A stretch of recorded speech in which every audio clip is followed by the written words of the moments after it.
बिस्मिल्लाहिर्रहमानिर्रहीम। अस्सलाम वालेकुम नाज़रीन, मैं हूँ वक्कास अज़ीम और आज इस्लामाबाद में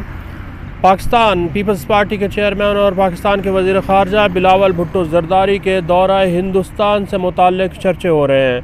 पाकिस्तान का मीडिया अगरचे उस कदर वज़ीर ख़ारजा बिलावल भुट्टो के ज़रदारी के दौरा हिंदुस्तान को उस तरह कवरेज नहीं दे रहा, लेकिन आप आलमी मीडिया उठा कर देख लें और ख़ास तौर पर भारत का मीडिया उसकी कवरेज उठाकर देखें तो पाकिस्तान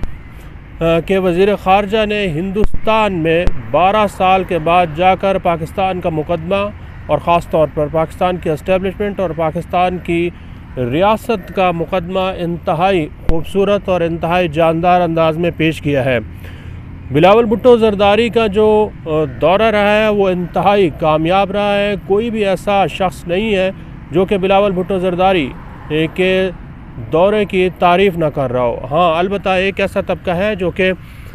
प्रोपेगेंडा करना उसका काम है और बिला वजह तनकीद करना उसका काम है।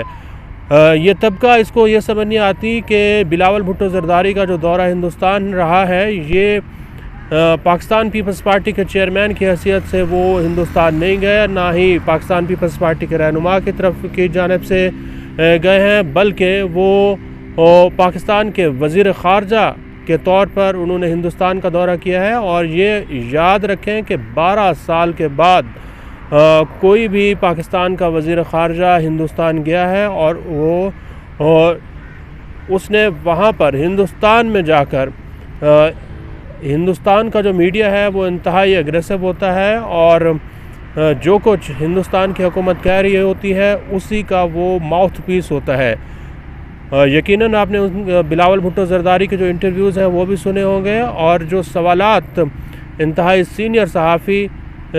राजदीप की जानिब से इंडिया टुडे की जानिब से किए गए हैं वो सवालात आप सुने तो ऐसा लगता है कि भारत का जो मौक़िफ़ रहा है ख़ास तौर पर दहशतगर्दी के हवाले से और भारत की जो इस वक्त पार्टी बीजेपी इस वक्त बरसरे इक़्तिदार है उसका जो मौक़िफ़ रहा है वो बिल्कुल उसी मौक़िफ़ को आगे लेकर चले हैं जिससे उनकी जो जानिबदारी है वो भी वाज़ेह दिखाई दे रही है। लेकिन बिलावल भुट्टो ज़रदारी ने ना सिर्फ पाकिस्तान का मुकदमा पेश किया है बल्कि कोई भी ऐसा मौजू नहीं है जिस पर उन्होंने खुलकर बात ना की हो। मसलन उन्होंने दहशतगर्दी के ऊपर खुलकर बात की है और जो भारत का प्रोपेगेंडा बैनुल-अक़वामी फ़ोरम्स पर रहा है उसको भी बहुत ही खूबसूरत अंदाज में बेनकाब किया है। बिलावल भुट्टो ज़रदारी ने पाकिस्तान और भारत के जो ताल्लुकात रहे हैं उसके ऊपर भी खुलकर बात की है, बम्बई अटैक के ऊपर बात की है और पाकिस्तान जो ख़ुद दहशतगर्दी का शिकार रहा है, दहशतगर्दी की जंग में 80,000 से ज़ायद जानों की कुर्बानी दे चुका है, उसके ऊपर भी खुलकर बात की है। पाकिस्तान और हिंदुस्तान के दरमियान ताल्लुकात के ऊपर खुलकर बात की है और मसला कश्मीर को उन्होंने बहुत बेहतर और जानदार तरीके से वहाँ पर उजागर किया है। ऐसा नहीं है कि उन्होंने कोई चोरी छुप के कश्मीर के मामले के ऊपर बात की हो, ये भी उन्होंने मौक़िफ़ इख्तियार नहीं किया कि कश्मीर के ऊपर कोई पाकिस्तान की वाज़ेह पॉलिसी ना हो। मसला कश्मीर को उन्होंने एक दफ़ा फिर ज़िंदा किया है और ये हिंदुस्तान के अंदर जाकर किया है। इंडिया टुडे का जो इंटरव्यू है वो तकरीबन 48 मिनट का है। उसके मैं आपको चीज़े नुकात हैं जो बिलावल भुट्टो ज़रदारी ने बातें की हैं वो आपको थोड़ी सी देता हूँ मैं।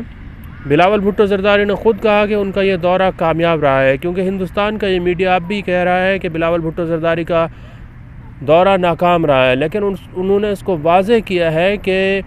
उनका जो दौरा हिंदुस्तान है वो इंतहाई कामयाब रहा है। मसलन उन्होंने पाकिस्तान और भारत के दरमियान बामायनी मुज़ाकरात से मुताल्लिक़ बात की है, दहशतगर्दी के ऊपर बात की है। इंडियन सहाफ़ी जो हैं, भारतीय सहाफ़ी, वो बार बार ये कह रहे थे कि पाकिस्तान दहशतगर्दी की एक फैक्ट्री है,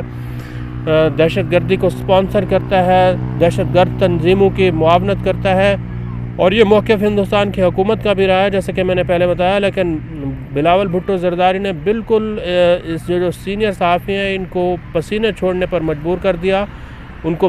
बुरी तरह बेनकाब किया और वाज़ेह तौर पर यह बताया कि पाकिस्तान किसी भी दहशतगर्द तंजीम को ना तो सपोर्ट करता है, ना ही उसकी मुआवनत करता है, कलअदम तंजीमों की भी बिल्कुल मुआवनत नहीं करता। और फाइनेंशियल एक्शन टास्क फोर्स जो है वो इसका सबूत है, जहाँ पर पाकिस्तान की बहुत ही सख्त स्क्रूटनी की गई है। पाकिस्तान को तकरीबन 2 से 3 साल तक फाइनेंशियल एक्शन टास्क फोर्स ने इसको संभाला है, और उसके बाद इसकी मॉनिटरिंग के बाद पाकिस्तान को ग्रे लिस्ट से निकाला गया है। बिलावल भुट्टो जरदारी ने ये जवाब दिए हिंदुस्तान के सहाफ़ी को, जब उन्होंने पूछा कि आप मौलाना मसूद अज़हर की हिमायत करते हैं, हाफिज़ सईद की हिमायत करते हैं, और जो दहशतगर्द तंजीमें हैं वो खुलेआम पाकिस्तान में फिर रही हैं, तो उन्होंने ये कहा कि पाकिस्तान इन दहशतगर्दों की बिल्कुल हिमायत नहीं करता, बल्कि कोर्ट के मुताबिक और कानून के मुताबिक और आइन के मुताबिक इनको सज़ाएँ दिलवाने की कोशिश कर रहा है। जहाँ तक बॉम्बे अटैक की बात हुई है, तो उस पर बिलावल भुट्टो जरदारी ने यह कहा कि बॉम्बे अटैक के जो गवाहान हैं, हिंदुस्तान की हुकूमत को चाहिए कि वो उनको पाकिस्तान की अदालतों में पेश करें। बिलावल भुट्टो जरदारी ने समझौता एक्सप्रेस जो कि हिंदुस्तान के अंदर हुआ था उसके ऊपर बात की है, और ये कहा है कि हिंदुस्तान समझौता एक्सप्रेस के जो मुल्ज़मान हैं, मुजरिमान हैं, उनको सज़ाएँ दिलवाने में नाकाम रहा है। बिलावल भुट्टो जरदारी ने अपने 38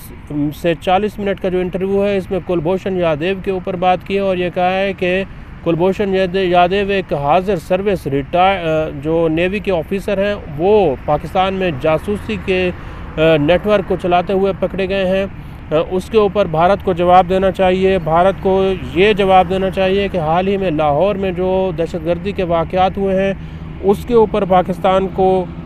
जवाब देना चाहिए, जिसका डोजियर जो है पाकिस्तान अक़वाम मुत्तहिदा में भी पेश कर चुका है। इसके साथ साथ जो दहशतगर्दी के वाक़यात में भारत के जो इदारे मुलव्वस हैं उसके ऊपर भी उन्होंने बात की है अपने इस 40 मिनट के इंटरव्यू में। मसला कश्मीर के ऊपर बिलावल भुट्टो जरदारी ने खुलकर बात की, और ये कहा कि अगस्त 2019 में जब भारत ने कश्मीर को आर्टिकल 370 के ज़रिए अपनी रियासत करार दिया, तो ये भारतीय हुकूमत का एक तरफ़ा फ़ैसला है। इसके ऊपर भारत को नज़रसानी करनी चाहिए, क्योंकि इस तरह के जो वाक़यात हैं वो एक अक्सरियत को, कश्मीरी अक्सरियत को अक़लियत में तब्दील कर रहे हैं, जो कि नहीं होना चाहिए, जो कि अफसोसनाक है। अफ़गानिस्तान के मसले के ऊपर भी बिलावल भुट्टो जरदारी ने खुलकर बात की कि अफ़गानिस्तान में जब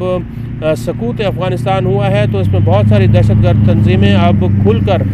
सामने आ चुकी हैं, और वो पाकिस्तान में भी दहशतगर्दी कर रही हैं। आखिर में जो इंटरव्यू का आखिरी हिस्सा है वो सुनने वाला है, जब भारतीय सहाफ़ी बिलावल भुट्टो जरदारी से ये पूछ रहे हैं कि क्या आप इलेक्शन से फ़रार करना चाहते हैं, तो उस पर उन्होंने कहा जी बिल्कुल नहीं, पाकिस्तान इलेक्शन के लिए तैयार है, और अपनी आइनी मुद्दत के तहत जो असम्बली है वो अपनी आइनी मुद्दत पूरी करेगी, और हो सकता है कि सितंबर, अक्टूबर या फिर नवंबर में इसी साल इलेक्शन होंगे। भारतीय मीडिया चूँकि इमरान खान का बहुत बड़ा फ़ैन है, तो उसको